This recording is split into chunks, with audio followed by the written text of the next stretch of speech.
few years back, I pitched an idea to some backers, and I said, look, let's make a film series for secular people. The New Atheism was doing its thing in my country, as it probably is in yours, and a lot of people, even though I'd regard the New Atheists as an extreme on one side, a lot of people in the middle were kind of influenced towards them, and it had, I think, quite an effect on the middle, sensible side of the market, what we call the swinging voters. If you think in electoral terms, you've got, you know, conservatives and progressives on either side, and then you've got the middle. And I think they were having an impact. And so we were going to put significant money into it, and so we wanted to get it right and know that we were hitting the target. And so we tried to do a bit of market research, which I kind of just think of as organised listening to people. One thing that fascinates me both as a pastor and also in my other background is trying to understand what's going on in people's heads. Why do you think like that? What's the process that leads you to that conclusion? And I guess that's what we really tried to do. And just as a starter, I wanted to remind you of the book of Acts. I think Paul does a very similar thing. And much as I'd love to talk about this chapter all afternoon, I'll just briefly make some comments about it. While Paul, Acts 17, was waiting for them in Athens, he was greatly distressed to see that the city was full of idols. So there's Paul on a commercial break between other ventures, and he's just sitting in Athens, wanders around looking at the idols. Now, if you know a little bit about Athenian culture, you know those idols were completely pagan, exalting violence and erotica and all that kind of jazz, with very different values to Paul's. You probably also know that Paul's been brought up a Jew with the belief that anybody who needs to worship an idol is not only heathen, but probably dumb.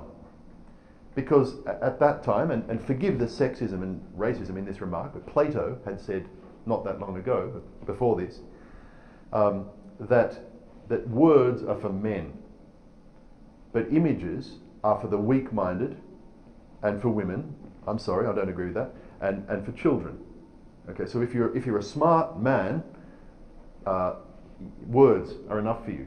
But if you're kind of dumb or emotional, like a woman or a child, he said, then you need images. And so Paul's looking at these things and saying, maybe how many Christians respond. Certainly my conservative Christian parents responded to television and comics when I was a kid. You know, oh, comics? Are you kidding me? You know, books are for thinking people, comics are for dummies. Right? It was that kind of a thing. But despite that, we see him putting quite a bit of effort in there. We see him in the marketplace. We see him reasoning in the marketplace with whoever comes by. And we also see him accessing Jews also in the synagogue in that city. We see him talking to Epicurean and Stoic philosophers and debating the two of them. They're the two major schools of philosophy of the day. And he's done his homework in the way that he speaks with each one of them. Just briefly, a lot of his audience would have been influenced, I think, by Epicureanism. Epicurus being the guy who... Actually, Epicurus is still alive and well. Epicurus is telling you, first of all, you and the gods are made of the accidental coming together of different atoms in the universe. It's like Dr. Lennox was saying in the plenary this morning. Even the gods are made by accidental collocations of atoms. Right? That's what Epicurus is saying. And so, there's no life after this one. You know what Epicureans used to write on their tombstones? They'd write, I was not, I was, I am not, I care not. Right? I was not, I was, for a while. I am not, I care not. That's their view. So, you've only got a certain number of years to live, so you better pack it full of as much pleasure as you can. I don't know about you, but I think that's the philosophy of a lot of marketing, isn't it? Isn't that the idea behind a whole lot of the advertising industry? I'm not going to bother talking about afterlife because we don't know. So let's pack it full of as much pleasure. And Epicurus wasn't a crazy party animal, to put it in those terms. He was much more a, make the pleasure last across a whole lifetime. But the problem with, and many Western philosophers have been Epicureans. You see it in the American Constitution, for example. You have inalienable rights, including what? Life, liberty, and Pursuit of happiness. That's classic Epicureanism. Your mission is to pursue happiness. And I don't criticize that wording. I think there's a beautiful generosity behind those words, but it's classic Epicureanism. And then you've got the Stoics. Now, what does Paul have in common with the Stoics? They believe that reason and logos is behind the universe. You might not call them recent creationists exactly, but they certainly have the view that there's a mind behind nature and us and the universe. So they're believers in a big logical force, which Paul would want to take further and say, I know that person. And John, in the prologue to his gospel, uses that, doesn't he? And he says, in the beginning was the logos. And all the Stoics go, yeah. And the logos was with God. Ooh, I don't know about that part. And the logos was God. Okay, right. And the logos became flesh. Are you kidding me? No, that's too much. That's a bridge too far. You know, the logos became flesh? No, that's blurring all my categories. Okay. So you can see what Paul is trying to do then is start on common ground with these people, basically. And you see him being very aware of the market. And Luke, in writing this, is actually very attuned to all the different little sociological things going on in that city. If you read the chapter carefully, it's a very clever piece of observation that he's doing of the different social classes and the different ways of viewing things.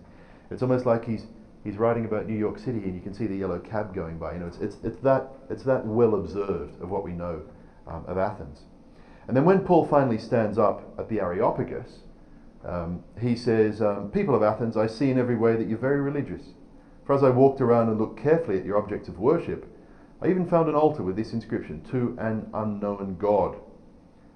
And this God that you don't know, that's what I'm going to tell you about. So you see there that the master apologist using, first of all, trying to understand his audience and what they all currently believe. And then you see him using that as a starting point to build his own case. Does that make sense? And I guess, to put it fairly simply, that's what I was really trying to do. Not that I'm on quite as grand a scale as Paul, but I was trying to do that in targeting this film series. So there's a biblical reason for it. Marketing theory, this is kind of marketing 101. If you want to write down the letters STP, you've pretty much summed up the basics of marketing. STP. S is segmentation. T is targeting. This is not in your notes. And P is positioning. Okay, so here's kind of like marketing lecture number 1 in 2 minutes. S, segmentation. What you do is you look at the marketplace, and let's say that you're a car seller. Let's say that you're Toyota, and you look at your country's car market, and you say, okay, what is it? What are some of the differences in your country's car market? What are the factors that make it, that would describe it? Was that a dumb question? Let me put it another way. If you look at car buyers in your country, how could you describe them? What are some useful ways to classify them into different groups? Budget, premium. Right, good. Okay, so budget, maybe middle, and premium. Great. What else? Family. Okay, so size of car then, isn't it? If you're a single person, you probably want a small little runabout. If you've, like me, got a few kids, you're looking for a car that doesn't exist and trying to fit them all in. That's how it is. Okay, so that's another useful axis. So we could segment the car. Let's just use those two. All right. First of all, you've got the premium buyers, and you instantly can think of.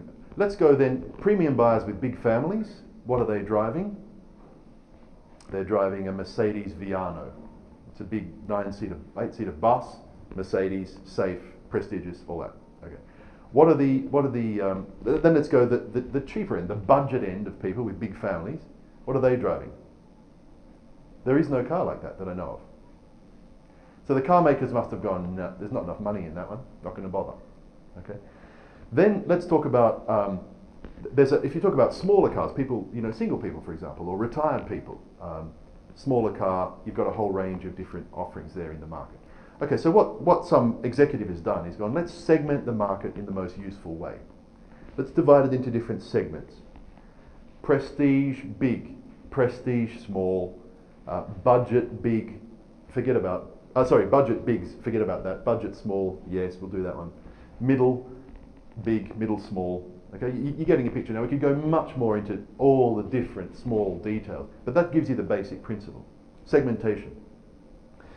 And what I'm trying to do, as we'll see in a minute, is to segment the God market. Does that make sense? And look at, try to classify people usefully in different ways, and then the next thing is targeting. That's how do we reach these people? How do we come up with a product for them? Right? I'm targeting, so the Volkswagen, some of the Volkswagen buses that are out there, that's targeting, at least in my market, a fairly wealthy, upper middle, big car buyer. And you can think of a Mercedes SLK or one of those prestige small. Okay, so that's then targeting that group. Okay, what do they want? What do they value? What do they want in their car? Do they want coffee cup holders or not? You know, just try to think that through. If you're going to build a family van, you better put big drink holders all through the whole thing, right? If you're going to build a prestige car, probably not. So there's just little things like that. And then there's positioning. Now positioning, that's the P. How do we reach them? How do we communicate with those people and say, we've got a product for you? And that's the positioning. Well, first of all, you build your car dealership in a suburb where they live. But if you're Toyota, you're trying to offer a product for all different classes, you probably build it in the city centre. Okay, the next question in position, so you've positioned yourself, your shop, in the right place. There's also positioning your advertising. If you're selling to the elite end of the market, there'd be certain magazines in your country and certain TV shows that they consume. If you're selling to the mass market, you'd probably, as beer does, for example, where are all the beer ads in your country? They're probably at the football, right? Because everybody loves the football. That's the great equalitarian game, and that's the perfect place to advertise the frothy liquid. Okay, so does that make sense? So that's then positioning. So any questions on that before we move on? That makes sense? I'm not speaking Swahili. You're getting the point? Okay, cool. All right. So then, how does that fit with Christianity? Well, I think it's probably relevant to try to segment the God market. Let's talk about that. How could we segment the market, to put it in those terms, for God in your country? And then positioning, how do you... Well, Paul's choosing to position himself in the marketplace. He's standing there like a travelling philosopher because a lot of people will go by. It's a good media choice. He can't exactly get on television in those days, but he can stand in the public square. And in a way, a lot of theorists have talked about how television and the internet now are like the marketplace, the electronic marketplace, the electronic agora of the contemporary world. Does that make sense? So what he used to do in the marketplace, now we do online. So you can shop, if you want to buy your shoes, well, you go to the marketplace in Athens, but today you might go and buy them online and hope you got the size right. So that's kind of the mentality. So I'm going to argue that marketing is actually really useful preparation for evangelism, just because it gives you some of those basic principles. Now some of that, I don't know if you've learned anything yet. Some of that stuff is probably common sense. But I've always found it helpful to kind of analyse common sense and go, why does that make sense? In fact, studying marketing was one of the most intuitive things. I remember going to lectures and going, yeah, well, of course. But I just realised I'd never actually put it in words before, and that it was, you know, so... All right, so there's segmentation, targeting, positioning. Now, all I can offer you today is Australian examples, and I, in a sense, want to apologise for that, because the last thing I want to do is come in and suggest like my culture is the model for yours. All right. What I do hope you can get out of that, though, is some broad principles that you can then apply and think about your own culture. So we came to trying to segment, target, and position our film series. And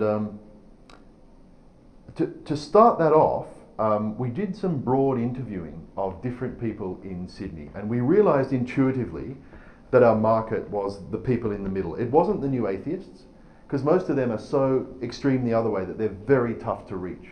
Very, very tough. It wasn't existing Christians, although we need their support to help us distribute this film series. It was the people in the middle. That was obvious, right? That made sense. But then we said, okay, let's talk to some of them and find out what they currently believe. And so we got a Windshift, which is a social research company, a marketing, sorry, I'm probably blocking that for you, a marketing and social research company who work for big advertisers. And we said, look, can you just do some interviews with 11, was it, Sydney people, representing 4 different religious traditions, because thanks to immigration, we've got quite a spread. And can you just, don't interview the really keen ones, interview people who are just kind of, yeah, I think I'm kind of vaguely Anglican, so my grandma was, you know, those kind of people. Only one of them attended church or temple at least monthly. 4 attended only for high days and holidays, that's twice a year. And 6 did not attend at all. We just really did a pilot study to see what we could see. Our research objectives were to understand what's filling the spiritual void for those with low or no attendance at worship. Help me to create more and better documentaries, and understand how members of different tribes perceive their spiritual needs. I'll talk about tribes in a second. Here's a summary of what we found. There's a crisis in the social aspects of religion. That's no news, is it? We all knew that one already. There's suspicion at any hint of selling or pushing your own views. And there's a diminished need or respect for institutions and pastoral leaders. And by the way, you're welcome to a copy of these slides. I've got a USB if you'd like to, at the end, see me. You can grab a copy. And there's little sense of a spiritual void. People aren't kind of going, oh man, I need Jesus. You know, they're just going through life. And significant personalization of religion and spirituality. Basically, I'll make it up myself. I'll run it my own way. There's little interest in the universe or the truth. People are comfortable with the mystery. And if they want to think really, really big, they might think in terms of nature, the world, but not the universe. They're not lying there going, man, is there a mind behind all this large complexity or not? They're just really getting on with life in a sense. Okay, so we split it into believers, and we found believers and non-believers, and most of the people we targeted for this research were in the middle. We asked them how people came to believe, and this was kind of interesting. For a lot of people it was religious schooling. I don't know about where you live, but we've got a strong tradition of Christians starting excellent schools, and everybody wants to go there. That's kind of how it works. But that would often, people said that often led them to observance. You know, they'd go to chapel and they'd bow their heads during prayer, but they were actually agnostic. No one had bothered to do apologetics. My daughter goes to one of those schools, and I see it again and again. I go to chapel sometimes, and up jumps the priest and just fluffy, fluffy, fluffy, fluffy, and the kids all go, ah, that was nice, and the words kind of go whoosh over their heads like so much expensive hairspray, and nobody actually goes, no, this is true, because if you think about it hard, here's why it's true. You never see that. And my daughter just sits there going, this is such a waste of time. It could be done so much better. She doesn't say it out loud. But it leads to kind of incompleteness and fuzziness. So you come out of that school, you feel like you know about Christianity. You feel like you've had it and you know it, and it was fluff. And so that's kind of one thing. The other one is the religious family. Bless you. And there was kind of an expectation that, you know, we're Orthodox, so you should be Orthodox too. Well, okay, it's great for the community, and it kind of helps as a community building thing. But the big thing they said there was it leads to compartmentalization. So sure, I'll be really Orthodox on a Sunday, once every 3 months for my grandma. That's cool. But the rest of my time I'll live as though it's got nothing to do with any of it. And that's one of the things they talked about. And they also felt they were hypocritical. That they would go along and say all this Christian stuff on one day, and then ordinary life would just kick in. They said some people, though, had their own religious epiphany. They had some kind of conviction about it, and they were born again. And they knew people like that. And it's interesting, we'll talk later about their views of people who have had that. The relationship with God was seen as on a range between personal and philosophical. The personal one was more reflective of kind of like Hillsong and those kind of religions in their thinking. God's in the backseat of my car. Others saw it as more philosophical, you know, well, maybe it's karma and kind of jokes. But there was a crisis in the social aspect of religion. Now here's where we talk about the tribes. And look, this probably won't fit your culture. What I hope it will do is give you an example of this kind of thing. And you might want to go home and just think about what are the tribes in your culture. But here's what they are in mind. You've got it in your notes there. You've got the North Shore tribe, ambitious, hard-working, fairly well-to-do, and it's all about moving up, getting richer, more, bigger house, better car. Okay. Then you've got look, and I apologise. These are based on place names in Sydney, which will mean nothing to you, but I'll just try to describe that briefly. You've got the Toowoomba tribe. That's country people who live on farms and out in the sticks. These are conservatives. They see themselves as stable, common sense people connected to the land, and they are very down to earth.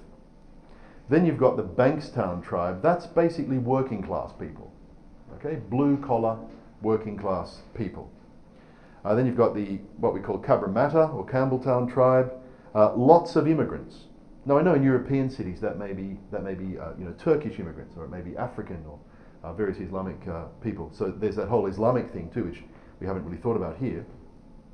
The Newtown tribe, that's kind of your oh so cool urban people who love expensive coffee, and that whole group. I know you've got them right in Europe. In fact, we've probably got some in this room. God bless them. Not looking at anybody, okay? Where do they live? Well, they live in the central areas of main cities. They like the coolest gigs, art schools and universities. They like looking weird from a conservative perspective. I'm not sure I agree with that, but that's what the market researchers said. Number 6, the Byron Bay tribe. They're kind of our new agers in a way. They're kind of our wealthy hippies, probably older now. So they're like, peace, love and mung beans, baby, and they drive nice cars and they kind of enjoy that. Then you've got what we call the Balmain tribe, the educated intelligentsia, who value ideas above material things and intellectualize every element of their lives. Their most prized possession is a painting by the artist of the moment. They frequent film festivals, secretly wish they had more gay, Muslim and Aboriginal friends, and feel guilty about discussing property values. And deep down they're a bit uneasy about how much they love rugby. Okay, this is in my country. You may see some relevance to yours. Where do they live? They're smart. They've moved into the parts of the city that used to be really poor, used to be really working class, and they've gone, hang on, this is like 5 minutes from the city centre and it's by the water. Give it time and it'll boom. And it does. And they've bought 3 houses there and they're sitting there kind of going, really, you're making so much money out of this? Oh, but I feel a bit bad about it. Because what about the poor? So distinguishing characteristics, they prefer to be challenged rather than entertained. They go to movies not just to laugh and feel good, but to actually have to think. They seek out authentic experiences. And then there's the Vaucluse tribe. I love this. The round-vowed children of privilege for whom breeding is the greatest virtue. Manners do really make a difference. Money is great if it's old, but crass if it's new. And the school you went to defines the rest of your life. Where do they live? Leafy enclaves in the elite old city suburbs. And you've got them as well, right? That's a very small group, but very, very influential. Now, look, wherever you're coming from, I'm sure it'll be different in many ways. But there may be some broad parallels with where you're coming from. Okay, so to sum it up, the 8 tribes. Vaucluse, we said, elite and entitled. North Shore, the ladder climbers. Just so you know, that's where I live. Toowoomba, provincial conservatives, country people, farmers. You don't need all that fancy degree, son. You just learn from your dad what really works. And that's all fine. Bankstown, the working class strugglers. Cabramatta, the migrant villagers. Newtown, the trendy new culture makers, and they're all graphic designers and filmmakers and music people and that kind of stuff. Not all, but that's what they value. Byron Bay, that's your moneyed hippies, and then you've got Balmain, your urban intellectuals. And so there's a fair summary. Now, so yeah. How did you come up with these? Is that already I stole it. research that had already been done? Yes, yeah. Thanks for the question. This segmentation had been done already. Please repeat the question. How did they come up with these 8 tribes? This is from a book which I footnoted in your notes there, where someone went through and said, here's really useful ways of segmenting people. And then she sells that research, for example, to car makers. And if we can spend half the afternoon thinking, what kind of car do all these people drive? Well, it's pretty easy. Vaucluse That's Rolls-Royce, BMW, Audi territory. So is this, only they're the cheaper models. These guys, lots of Toyota Utes and four-wheel drives. These guys, whatever they can basically afford, really. Lots of Hyundai, actually, where we are, et cetera, et cetera. You can go around. And she sells that kind of research, that social research, to marketing companies and says, I'll go and ask these people about cars if you pay me. And for me, she did it with spirituality, religion, Christianity particularly. And this is what they came up with. North Shore, first of all, make money. Right? That's what you, and I think you made that comment. Sorry, I don't know your name. David, you made that comment before. That's the number one priority. For the country people, okay, in Toowoomba, the country group, it's all about your family. You got your values and you got your property and all that from your family. Keep it all in your family. Cherish your kids. That's a good thing, right? Bankstown, look, just take it all at face value. Whatever works. If religion helps me, good, I'll grab it. Okay. Cabramatta, this is with us, and I guess this would be similar to some of the Muslim groups in many European cities. Our community is built around the mosque or temple or church, and it's all, you know, it's in the air we breathe. It's everything.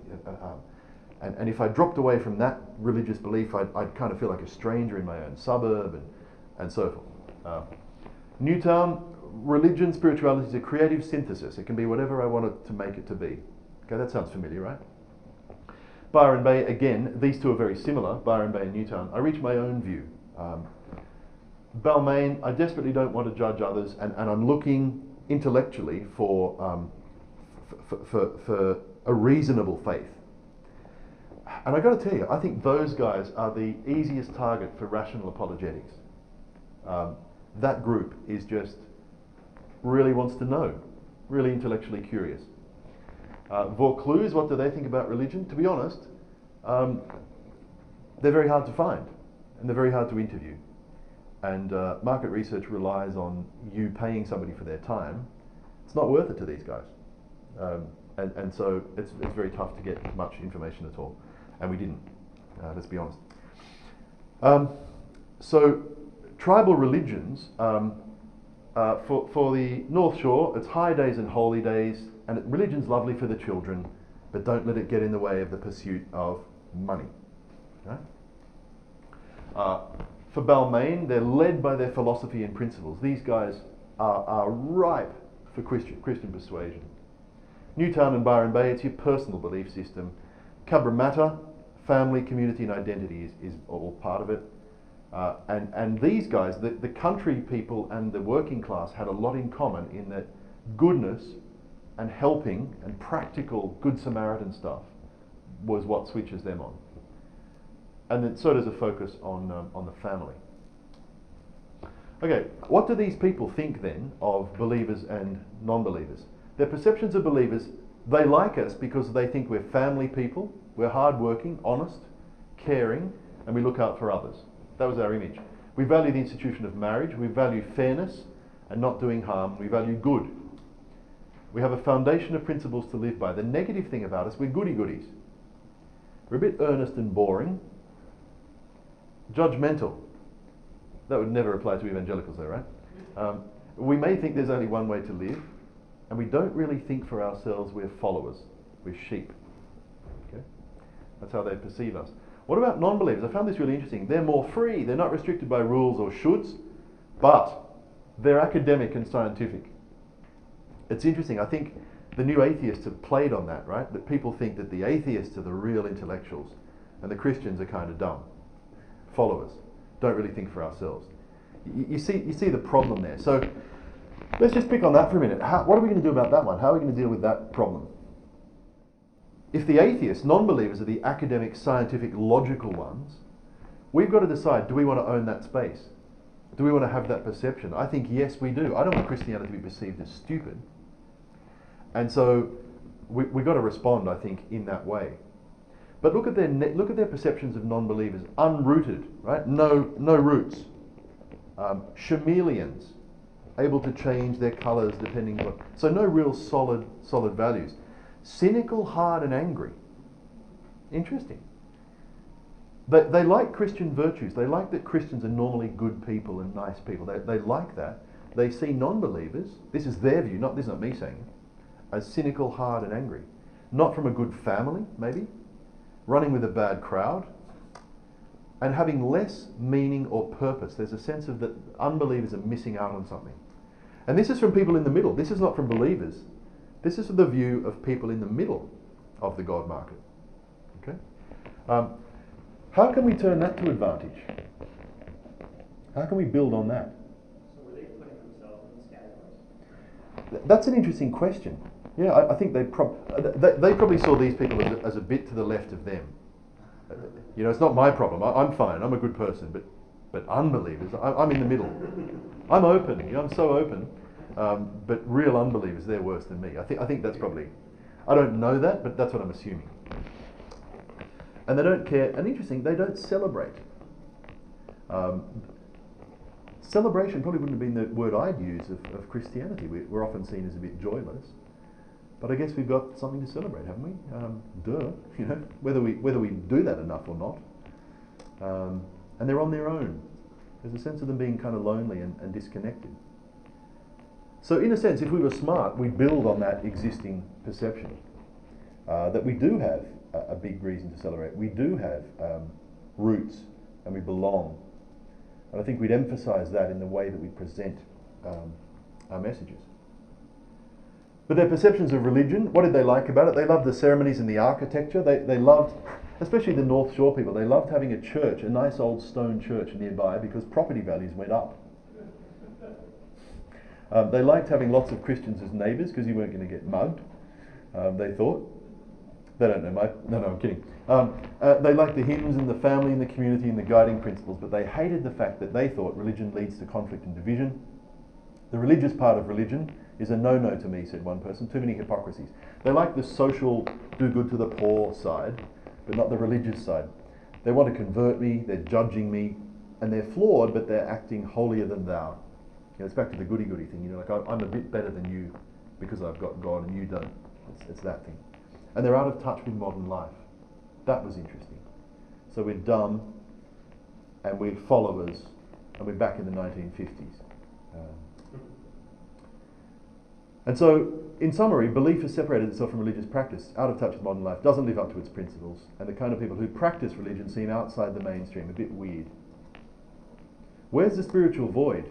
There isn't one. Someone said, I don't want a black and white world. I don't believe in a black and white world. Is life a journey? Yes. But, and experiences push you forward. The journey is from birth to death, though. I'm not even sure that there's an afterlife, they say. And your choices and actions may lead to different paths or options. So what's your purpose in life? Okay, religion's normally about purpose. What's your purpose? First of all, make money. Then honour my family. There's Western materialism right there in that answer. The first thing you've got to do, and the best way to provide for your family, money. It's just right there in your face. What's your role or identity focus? Well, be a good person and provide from a family. So your purpose in life is to make good use of what you've been given, to give and learn to others. I'm still searching, some people say, but my life has meaning. My purpose is yet to arrive. It can't be constructed by me. What are the beliefs? And we ask them, how do you deal with crisis? When you go through a storm, how do you deal with that? Well, you say, I'm a good person. We're back to that again. I'm a good person. I've had all these bad things happen, but I'm a good person. What goes around will come around. I'm grateful for all I've been given, and these negative things will test me. Maybe I'm being watched over by my grandma who's died, or maybe by God or something, maybe. But that was just a little afterthought. Most of it was, I'm a good person. What fills the spiritual void? A sense of self-assurance and self-awareness, a focus on the family, focus on achievement, creativity, busyness, shopping. No kidding, that was on a lot of people's lists. How do you handle the hard times? Shop. Retail therapy. Having fun, and being a good person, again, and other beliefs like karma. So they're not out there going, could someone please enlighten me with spiritual truth? They're just like, oh, that's a bargain, you know. There wasn't a formal question sheet, just we had interviewers who were pretty intuitive in pulling out. They had a guide sheet, but they just kind of fish. Yeah. Were the interviewers No, they weren't. I think they'd been to Christian schools and thought they knew a bit about it, but they weren't. Yeah. I've listened to the tapes and in that way supervised the whole interview and kind of tried to get across it in that way. Is there a mind or a spirit behind the universe? Their attitudes were marked more by curiosity or mild indifference than wonder. They weren't going, wow, why is this flower as it is? They were just kind of, oh, well, yeah, maybe. Curiosity, the Big Bang or God, could be both. I don't know. I'm not going to get hung up on creation questions. What's outside of the universe? No idea. And indifference, we can't know. God's beyond us. Too big to comprehend. I don't go there. Connection to nature. Yeah, they connect to nature, but not the universe. God or science. Depends what you've decided to believe. Maybe both. Don't really care. What inclines you to believe or not? We need to move on quickly. God has answered my prayers. Some people say when good things happen, I thank God. Belief is a power that protects. Holy days, family belief. Disbelieve, the things they hate, religious extremity, war, hard times that test faith. When bad things keep happening to me, despite the fact that, here we go again, I am a good person. And the hypocrisy of religious people, who are apparently not good persons sometimes. Plus religion doesn't fit with my life focus. In summary, it's hard to tell from 11 opening interviews whether this picture is true for the whole of Australia, let alone where you live. Extreme reaction to being judged or being sold a religion, though, is one thing we do find. People want personalised beliefs and a willingness to accept dissonance and contradiction. I actually think that's really useful. If you try to sell somebody an institutional religion, forget it. It's too hard. We've got to, and I work for an organised religion, or usually organised, but I think what we can promote is the idea of a personal quest and personal growth in faith and personal curiosity. And I think that is the way to do it without ringing alarm bells for people. And they also say we want to see goodness expressed in behaviour. Talk is cheap. For an apologist trying to make a film series, I guess I can show good behaviour and depict Christians in charitable kind of ways. It's one way. But ultimately, it might be that it depends on the quality of the person they receive the film from. In other words, the most powerful way my film series could get out there is if people who are loved and respected in their communities say, what do you think about this? And so in a way, we're relying on the church there as an apologetic. We're relying on Christians to do the heavy lifting for us on that one. So that was actually a social research. So they call themselves a social research company that did that first report. The next people are market researchers. I'm not sure what the difference is as far as this goes. We did a survey this time of more people across a spread of beliefs, but the biggest one was, I have spiritual beliefs, but I don't identify with any main religion. That was the most common. And you can see there that they were all in the middle. On one side, I consider myself a Christian. On the other side, I'm passionately opposed to Christianity. Most of our respondents were in that middle. I love this. This was the biggest aha for me. Oh, it'd be nice if you could see it, wouldn't it? Sorry, I've chosen the wrong colour there. What we're asking people is, what are the things, in terms of thoughts and feelings and your inner, processing, what drives you towards faith and what drives you away? The first thing you can't read there is intuitions, feelings and sense. Intuitions, feelings and sense. And that drove people towards God. Intuitions and feelings drove people towards God, the idea of a personal God. Personal experiences, they said, drove them towards God. Their perceptions and observations, I'm using their words that they gave us, were either way. But when it came to lines of argument, logic, philosophy and knowledge, you're going to have to trust me, that's what it says in that fourth box there. Lines of argument, logic, philosophy and knowledge, that drove them away from God. Does that make sense? Now if I was a pietist, I guess I'd say, well, of course, right? But I'm not. You're welcome to argue with me, but from my own perspective, I want to do something about that. And respected, it won't work in every case. But for people, I want to say, hang on a minute, in Christ are hid all treasures of wisdom and knowledge. I want to say with John, in the beginning was the Logos that you think you've known about all this time. I know who it is. I want to say with Paul, this unknown God that you're celebrating, I can tell you who it is. I know him. And so that really bugs me. To summarize that, I'd say people are saying emotionally they lean towards belief.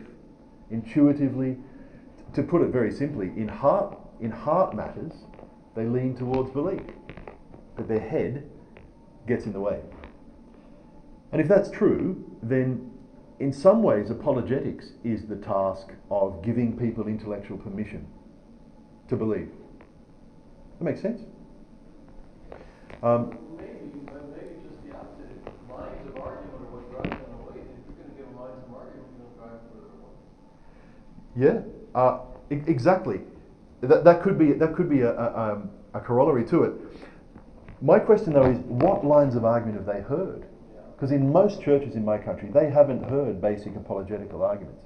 And for so many people, when they do, from some of the churches in our city who do good campus ministry and use apologetics, logical, rational, faith kind of stuff, these people come to faith in droves. There are big Anglican churches in Sydney that do awesome on-campus ministry. It's not rocket science, they just go through and present the logical case for Christ. And young professionals, young uni students just go, oh, that makes sense, and they just... those churches are packed. So in a sense, yeah, you could read this research either way. You could go, so let's build on what's already working, and I'd defend that. With a lot of people, that'll work. But particularly, going back to the tribes, particularly with your Balmain tribe,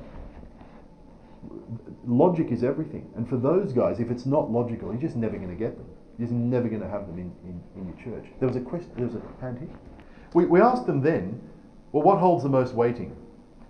And they said, 46% of people said, well, I'm rational. I decide with my brain. 23 said, oh, yeah, I go with my feelings. 31 said, both, equal.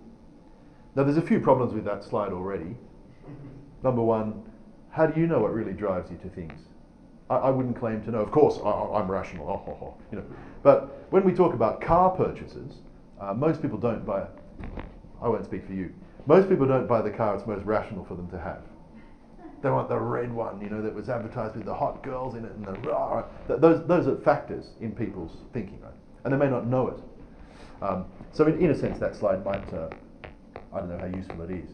But I think that one, if only you could read it, is quite insightful. If people are saying heart says yes to the idea of God, head says no, what do we do about that? Well, right, we build on, no question, we build on the heart thing. We talk about the implications of belief and the futility of life without God and all those things. But we also, I think, try to counter the logical attacks on Christian faith.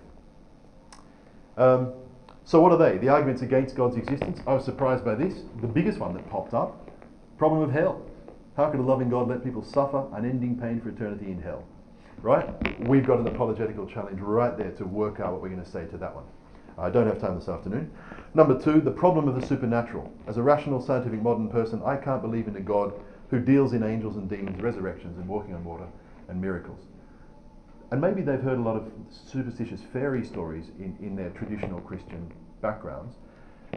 That again, I think, is where a rational approach to the supernatural, where you start with the ordinary and the arguments for God in science, and then gently build towards supernatural claims. But take it really steady. Number three was the problem of pain. I expected that to be number one. We suffer. This suggests there cannot be a God who is kind, wise and strong enough to stop it happening.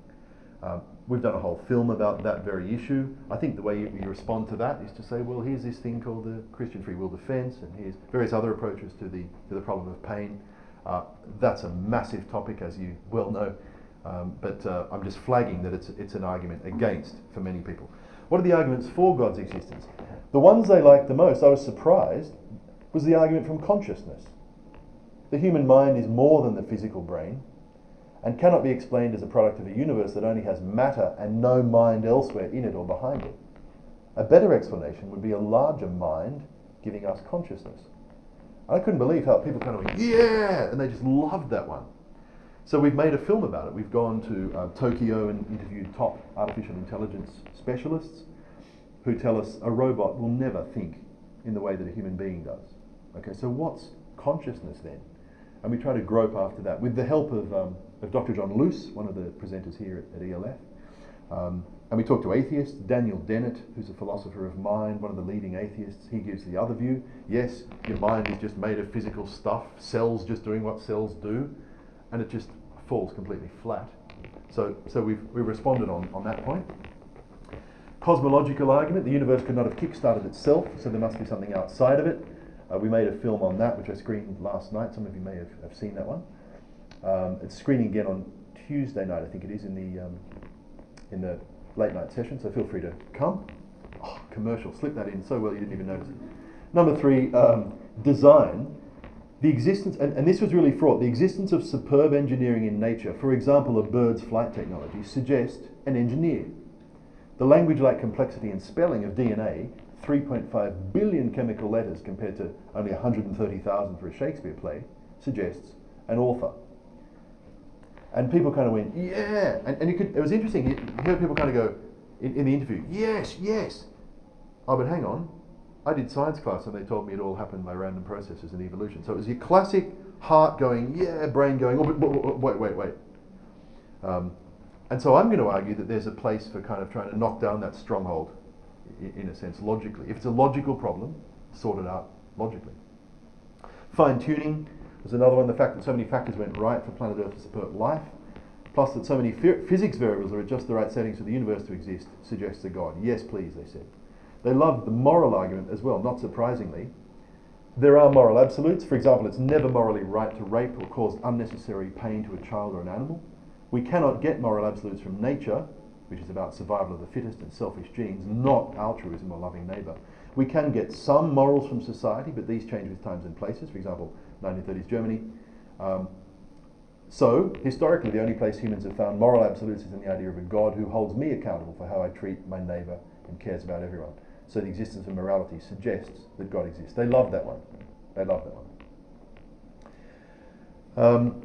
We could talk more about their views of people who believe in God. The size of the word determines how common that response was. People who believe in God are good and religious and spiritual. They might be ordinary and overbearing and ignorant, have blind faith and misguided. They might be intelligent. You can see some mixed answers there. Christians who regularly attend church, good, dedicated, but conservative, scared, fake. There's a few negatives there as well. Lame. Followers of Jesus, good and Christian, turn the other cheek, but they're judgmental and fanatical and narrow-minded, and they're sheep. Born-again Christians, annoying. Whoa, easy, that's my tribe, you know. But I think that tag kind of had scary implications for people. Evangelical Christians, have a look at it. Deluded, enthusiastic, obsessive, excluding, tele-evangelists.